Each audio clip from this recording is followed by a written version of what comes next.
Welcome to Learning with Lisa, Student Success Beyond Expectations podcast with Lisa Navarra, award-winning educator, consultant, behavior specialist, author, and parent. Welcome to Student Success Beyond Expectations. Today we bring you Michelle Steiner, and she was diagnosed as a kindergartner who had a learning disability. She's going to talk to you today about what it was like for her when she struggled. What were the signs as such a young child that she needed extra help? How were her parents feeling? They weren't quite sure what to make of, well, she can't tie her shoes yet, or she couldn't do certain tasks that they thought that she would be able to perform. And then she's going to bring us throughout her life, through her school, and when she went to college, what that experiences were in relationship to more testing and diagnoses, as well as testing accommodations, and how that has impacted her life. So thank you so much for joining us today, Michelle. Well, thank you so much for having me, Lisa. I appreciate it. Can you talk to us, to the parent who has a young child?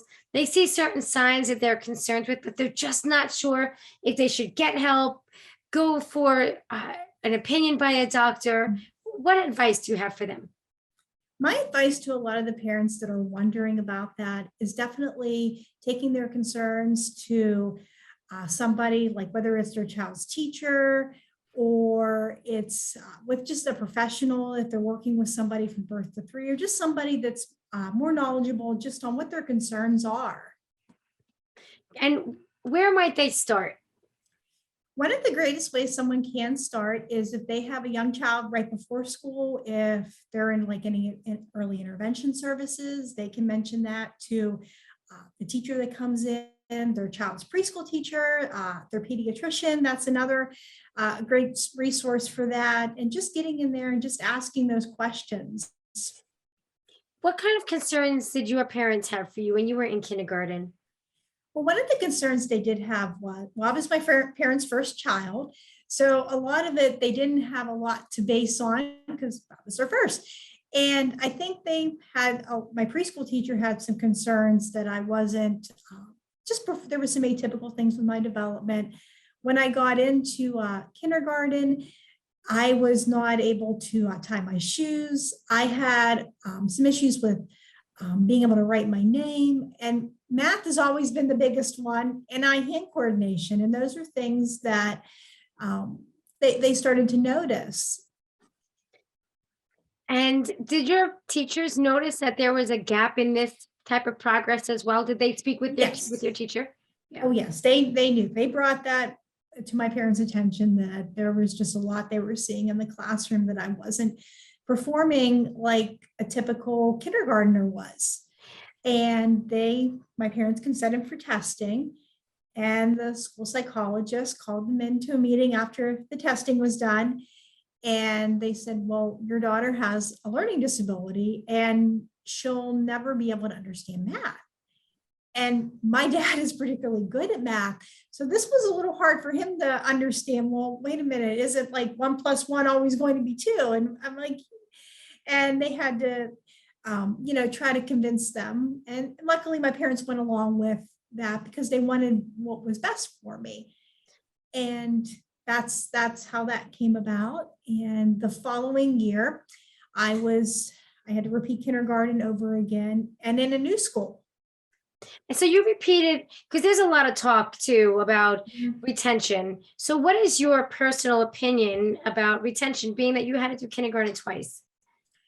I think having that retention was beneficial to me because I got the next year of having some of that repeated and filling in some of those gaps with having the services. Mm-hmm. So I think it just really depends on the child and the situation. And I think it's one of those things you have to look at. Have you used all your interventions yet? Have you got other consultation from other people on the team too? That's another important factor as well. Right. Well, good. I'm glad that was a very positive experience for you, mm-hmm. and it helped to get you right on the start, because it's important that identification at a young age is really, really important. Getting those services at a young age, it's really helpful. So now go through your life now as we had kind of discussed just prior to us meeting now. And what were your experiences like? Well, my experiences that I had going through school, where we started with the services getting me specialty instruction in all areas. And then they slowly started to get me in with Gen Ed kids towards reading, social studies, and science. And they did accommodations with that. So I would have a test. I would go and take that with a teacher, and they would read the test out loud to me. And I would have extended time to take the test. Sitting in the front, that was another important thing, because I also had speech therapy because I had fluid in my ears. So I was having trouble hearing how words were sounding. So that lasted for like elementary school. And then eventually I phased out of that. But having that experience was really important, getting in those classes with the regular ed students. And that's what helped me when I went to school, because I had to learn how to handle not always doing well on a test, or I had to learn how to handle getting someone saying, okay, you're going to be doing homework in this class. And that was really important. And I was eventually in all regular ed classes except for resource and math in ninth grade. So that was really good. Yeah, it's fantastic. Sure. Yeah. And then once the problems kind of began whenever it was time for me to graduate. I knew I always wanted to do college. But I also knew we had the math that was going to be an issue. And just that getting out of having a lot of the supports that I had. Yes. Yeah. And I can remember I had a teacher that told me, I don't think you can do college because of your math problems. And she was recommending a vocational program, which was wonderful. I think they provide great services for kids who don't want to do college, but still want to take up a trade. That's a great field to get into, but nothing interested me. And I can just remember I had another really positive role model. I had a student teacher that told me, you can do college. There are a student teacher in one of your classes. It doesn't matter what we do. It doesn't matter who we are. We can leave words that hurt and that stifle us, or we can leave words that inspire other people. And it doesn't matter if you're the actual teacher or the cooperating teacher or the student teacher. So look at that. That's fantastic. Yeah, definitely. I can't remember what her name was, but I still remember those words. You can do college, you know how to study, you can do this. And that was planting that seed, and it gave me some hope. And then I can remember OVR came in, their Office of Vocational Rehab, to talk to me. And I was like, well, I know I want to do college, but I've never taken the SAT scores and haven't taken that testing. And I don't know how I'm going to handle the classes. And they said, well, what about doing community college? And a lot of times a university will look at that. Sure. And that's so that was our plan. And I just have to give a shout out to my parents. They never gave up on me, even when I was a kid or as an adult. They've always been supportive. I couldn't have got through school without them and without my teachers, the ones that were encouraging. And I can remember, yeah, definitely. Yeah. I was just writing down, my parents never gave up on me. I love that. Because they were the voice a lot of times that said, no, you are smart. You just learn differently. Okay, you didn't do well in the test. We don't expect perfect grades, but we do expect that you sit down with your homework and that you try. And, they studied with me a lot of times. Yeah. But yeah. So what happened was I was able to graduate from high school, and I was nervous, definitely. And before I was to go to college, OVR wanted to do some additional testing on me just to see where I was at for getting these disability accommodations. And I can remember doing the testing, and I didn't score very well. And I can remember the psychiatrist telling me, Julia's written on the test, you most likely not to go beyond a community college. And when I got to community college, there was such a stigma with accommodations that I didn't use them. I had professors that told me, well, your job choices are going to be really limited because of your math disability. And I struggled, and I didn't use them because even some of the students were thinking, well, that's just giving you an unfair advantage. Mm. And it wasn't until I had a professor that told me, I was struggling in her class, and she said, well, let's get you some extended test time, at least Right. get you that. And I didn't do well in the class, but I was able to pass it for what I needed. And I was able to get my degree in associates in early childhood. And I graduated, and I was able to move out of my parents' house, and I worked in childcare centers, and I loved it. But there's just always a part of me that just wanted something more. And I had to eventually move back with my parents for financial reasons. And when I was there, I applied at the university, and then the job I was at, they were downsizing. So this was just the green light to go back to school full time. Yes. And I was lucky I didn't have to do the testing for the accommodations at that point. They accepted the original psychiatric Great. evaluation. Great. Thank goodness. There's a lot involved in that. Maybe we could, after this, you could tell us Sure. a little bit about what Yeah, that's like. Definitely. And I used all the accommodations. I advocated for myself. I found a Good. program that involved the least amount of math possible, Good. and was able to graduate with a bachelor's degree. Congratulations. It's Thank fantastic. you. Yes. And the evaluation process is very lengthy. It's about 8 hours, and a lot of testing, and not very much surprised me. I never walked out of one that said, oh, you don't have a disability. They always knew. It was not really a surprise with the math. The only thing that really surprised me was hand dexterity.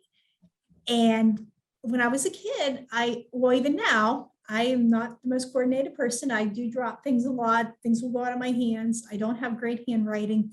And we just always said, well, that's the learning disability, or okay, you just don't have really good handwriting, or you're just not coordinated.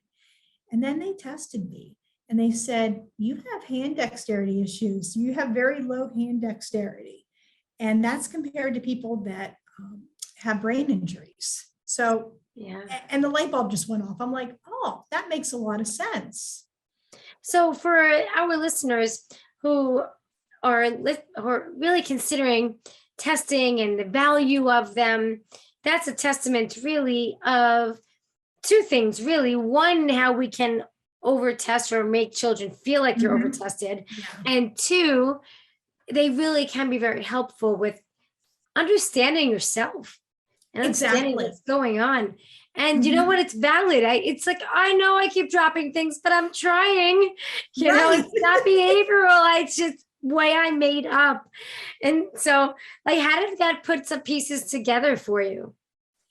It really put a lot of those pieces together, because I could understand, oh, this is why it's hard for me to, when I hold a pencil, I just can't make it go the way that I wanted to. Right. Or that thing that, I have an object in my hand and it just drops out of it. Yeah. Or I'll over grip on something, and that'll happen. So that all started to make like, oh, that's why I can't do that. Or I started with it. I think that's incredible. I really think that it's such an important piece of information as parents and educators to know that, yes, you can over grip. You ever have a child who writes really, really hard, and then you ask them to lighten up just a little bit. It's like, you can't see it now. Right. And one of the things that really helped, though, was learning how to type. And it took me not half a semester that the typical student would, but it took me a full year. But once I did that, there wasn't a question of what I was writing, what I wanted to say. And they used to always put that emphasis, oh, you need to know how to write really well when you go up to this level. And as I went through school, they're just like, no, we just want things typed. And I even had someone that told me, well, if you want to be a writer, you're going to have to learn how to be neat. And anything Really? Yeah, exactly. Was that person a writer? No. Yeah, because I wrote books and my handwriting is atrocious. Okay. Yeah, exactly. I know. And Yeah, anything I've what we gotten say published, matters. yeah, I mean, it's all gone through with being typed. So, yep.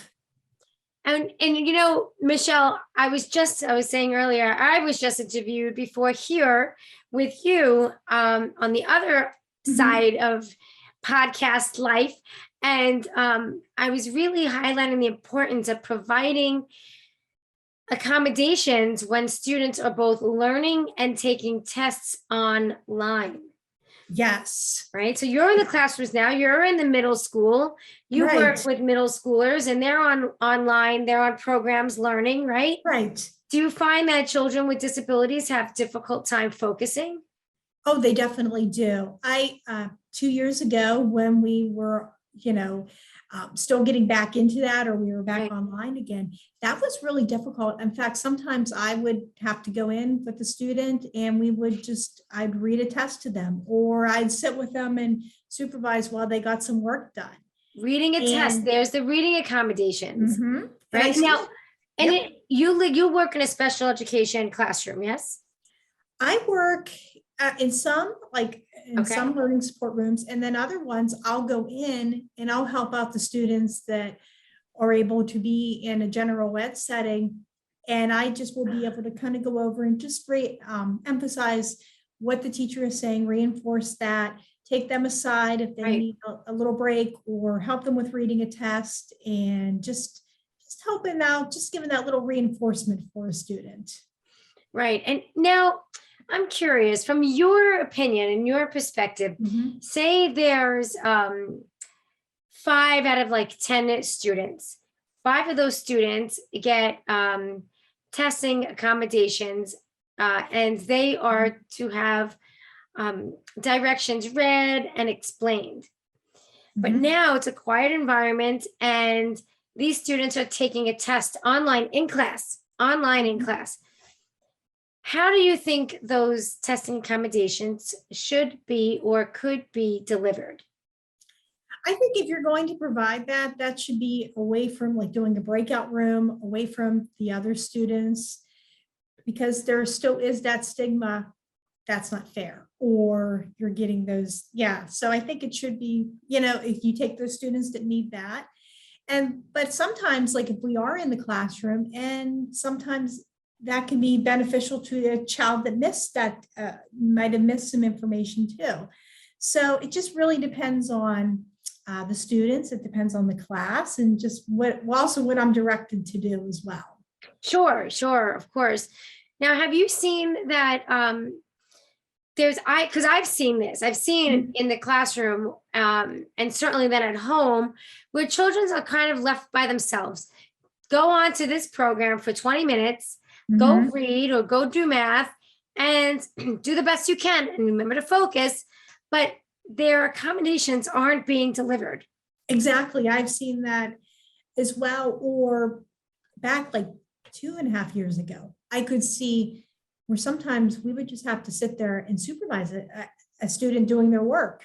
I mean, I couldn't help with math very much, but my supervisor's just make sure that she's focused in, just make sure she's doing what she's supposed to, have her present her screen, because a lot of our kids, they didn't do the work, and Right.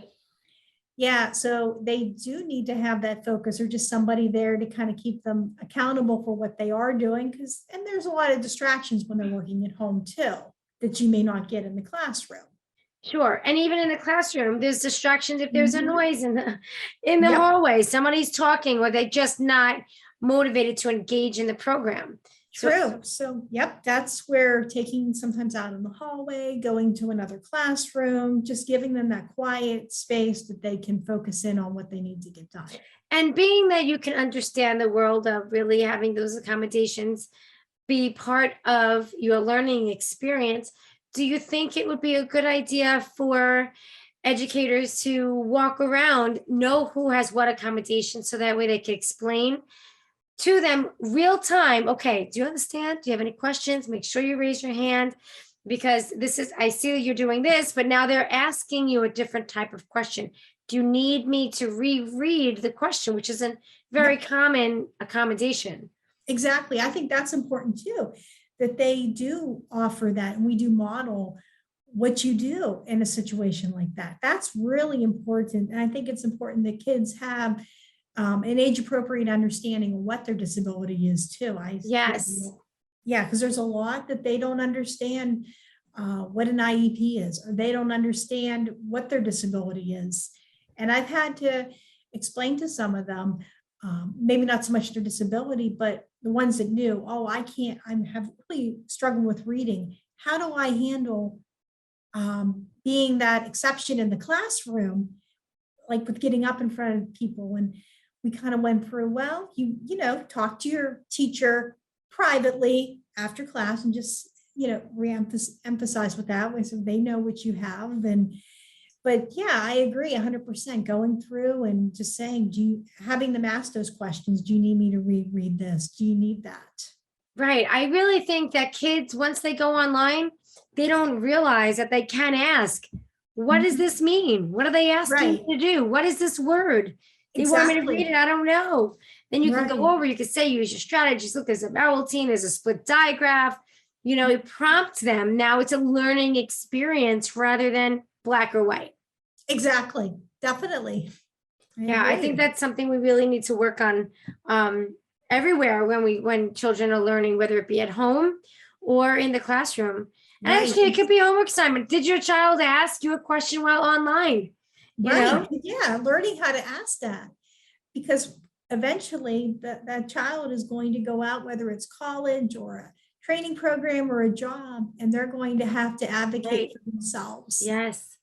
And once I started advocating for myself, it was really eye-opening and really a positive experience. So really what you're saying, I think, is advocating for yourself really begins with learning to ask for help in the classroom. Exactly. Yep. I think we have some really good takeaways here, because we're talking about what signs to look for when your child is younger. I think some of the signs are, if, like for me, it was, I would do a dot-to-dot page and I thought, oh, I'm doing a great job, but I just couldn't do it at that age. I'm not being able to tie their shoes. I think when they go in for a kindergarten evaluation, if they're not recognizing their letters, or they're not being able to count, or being able to have those basic reading skills, or if the preschool teacher says, I'm a little concerned that they're just not keeping up with what we see. Then that's a good, yeah.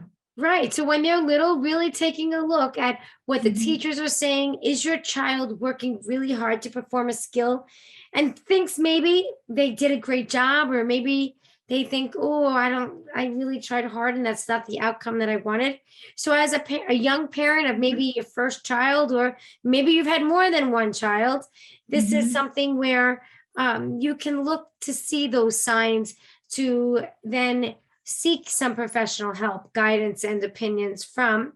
Then we took you this evening to really accommodations, being careful not to overtest students, but also to notice that there's a lot of good that could come out of it, because like Michelle said, the light bulb went off. And so her life made a little bit more sense when she was grasping that pencil and writing too hard or too light, or things in her hands just didn't do what she wanted them to do. And not only is that awareness important for the child, but also for the people around the child, because essentially that deeper understanding is for more patience, and patience for more time in learning. Exactly. And then another takeaway I think is important is to look at the accommodations. What kind of accommodations are being used while the child is online, learning online? And lastly, self-advocacy. Self-advocacy is a lifelong skill. You know, depending on what age you're at and you're listening, have you ever had to go to the doctor and say, here are my symptoms, I need help with this? You're advocating for yourself, right? Right, exactly. And that comes from learning in the classroom to ask for help, to feel safe to ask for help, to know when to ask for help. And let's really highlight that it's okay and students should be asking for help when learning online to say, I don't know what they want from me here. Or can you help me read this word? They're asking the same thing they would ask if they had paper in front of them. But if they're learning online, in my opinion, Michelle, tell me if you agree, they should be able to ask for the same type of support. Yes, exactly. That is very important to have. So let's take all these takeaways that we provided for you and put action behind it. Do something with this information. Make sure that your child is learning to advocate, ask questions. Like, I don't understand this. Can you read this to me? As an educator, let's make sure that we are providing accommodations for our students while they are learning online. So that way they believe in themselves because they're learning and they feel valued and they feel like they are accomplished as they close their very own achievement gap with moving forward in education and building relationships. Michelle, do you have any last words for us? I would just encourage parents to not give up on their kids the same way that my parents did with me. And for someone that does have a disability that's out there, that they're able to do what they want to do if they can find, as long as they're able to find a way to do that, and just not to give up on that. Great. Thank you so much for sharing your story, your experience, and your knowledge with us. Oh, thank you so much. Please remember to like, share, and subscribe. I almost always forget to say that. That's what that hesitation was. So if you're listening, you heard all that information, like and share. Get it out there so we can make that difference we're all looking for children to have. Make it a great day, everyone.